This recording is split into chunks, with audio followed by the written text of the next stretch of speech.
Imagine this.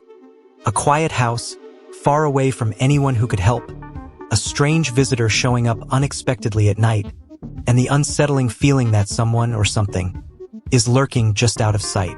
The lights flicker, the shadows shift, and suddenly, things around you are moving on their own. There's no way to explain it, no one to call, and the only clues left behind are bizarre, creepy objects hidden inside a lifeless mannequin. But here's the catch. Something terrifying is just beginning, and you won't believe what happens next. Stay with me now. Welcome to Peak Plot Recaps, where we dive deep into the heart of your favorite movies and break down their most thrilling moments. Today, I'm going to explain a 2024 Irish horror thriller movie, Oddity, directed by Damien McCarthy. This movie packs in a chilling blend of suspense and eerie supernatural twists, with an IMDb rating of 6.7 out of 10.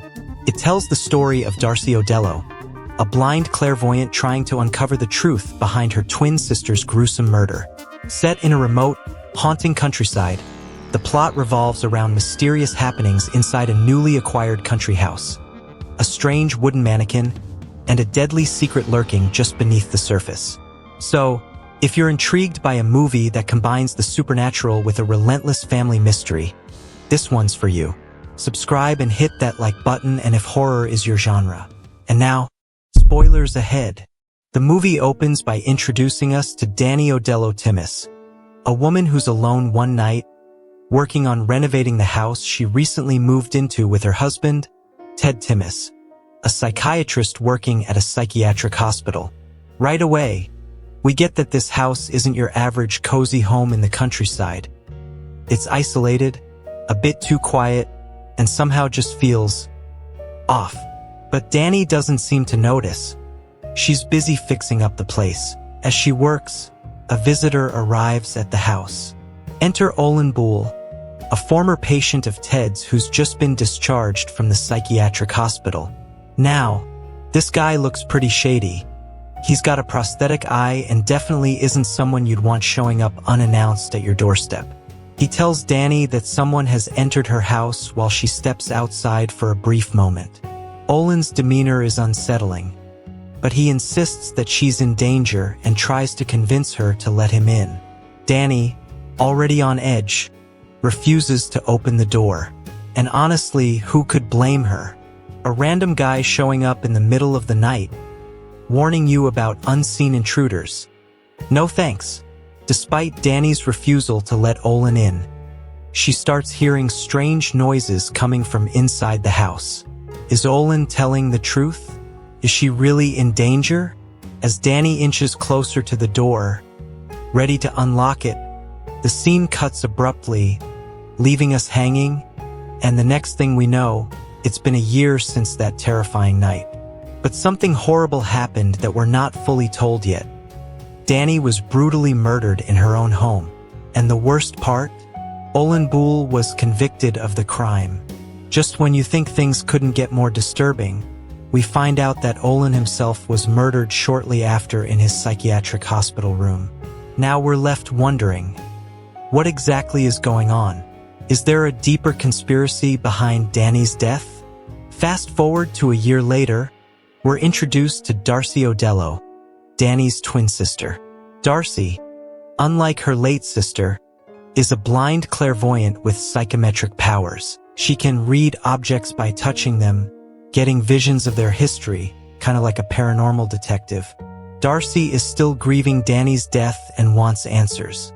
Darcy owns a shop in Cork called the Cabinet of Curiosities where she sells haunted and cursed items. Talk about a spooky day job. One day, she's visited by Ted, who's still shaken by his wife's murder. They discuss the past, and though Ted seems to have moved on, Darcy clearly hasn't. Ted's now dating a new woman, Yana, a pharmaceutical rep who works at the same hospital. This doesn't sit well with Darcy, who feels Ted's moved on too quickly, but we'll get to that later. Ted leaves the shop, and Darcy begins to suspect that not everything is as it seems with her sister's death.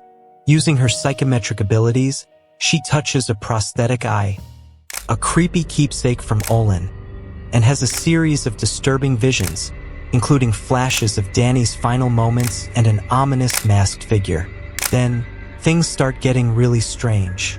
A few days later, Darcy shows up unannounced at the same country house where Danny was killed. This is now the home Ted and Yana are living in.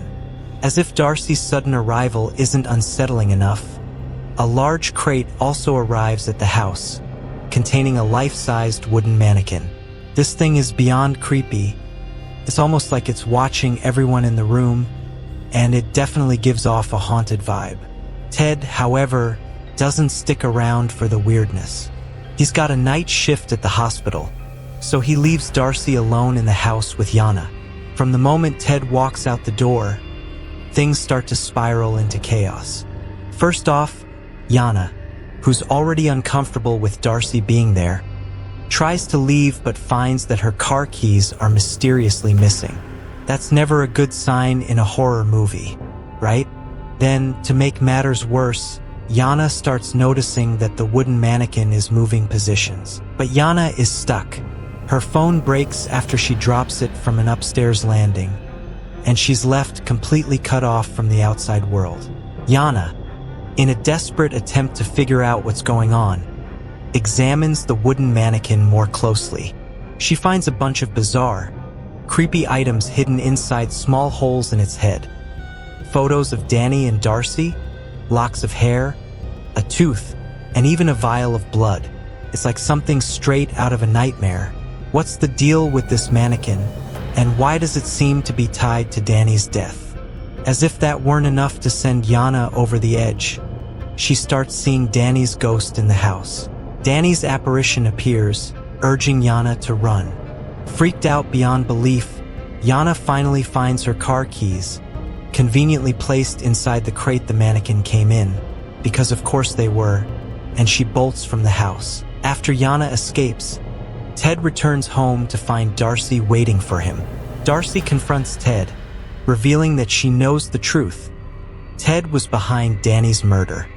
She tells him that she performed a psychometric reading on Olin's glass eye and discovered that Olin wasn't the one who killed Danny.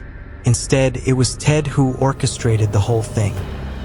He wanted Danny out of the picture and enlisted the help of Ivan, a shady orderly at the psychiatric hospital, to carry out the murder. As Darcy recounts what she learned, we're treated to a flashback of that fateful night.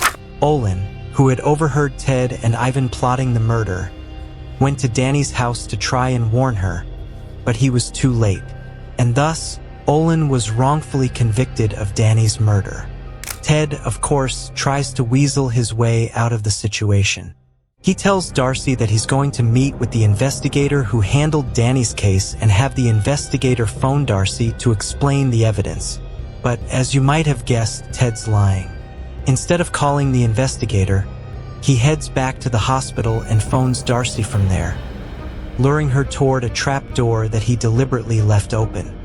As Darcy moves to answer Ted's call, she doesn't realize that the floor beneath her is missing. Sure enough, she falls straight down, injuring herself severely. Ted's plan seems to have worked, at least for now, but Darcy's not going down without a fight. While Darcy is struggling for her life, Ted calls in Ivan to finish the job. Ivan shows up at the house to find Darcy barely hanging on.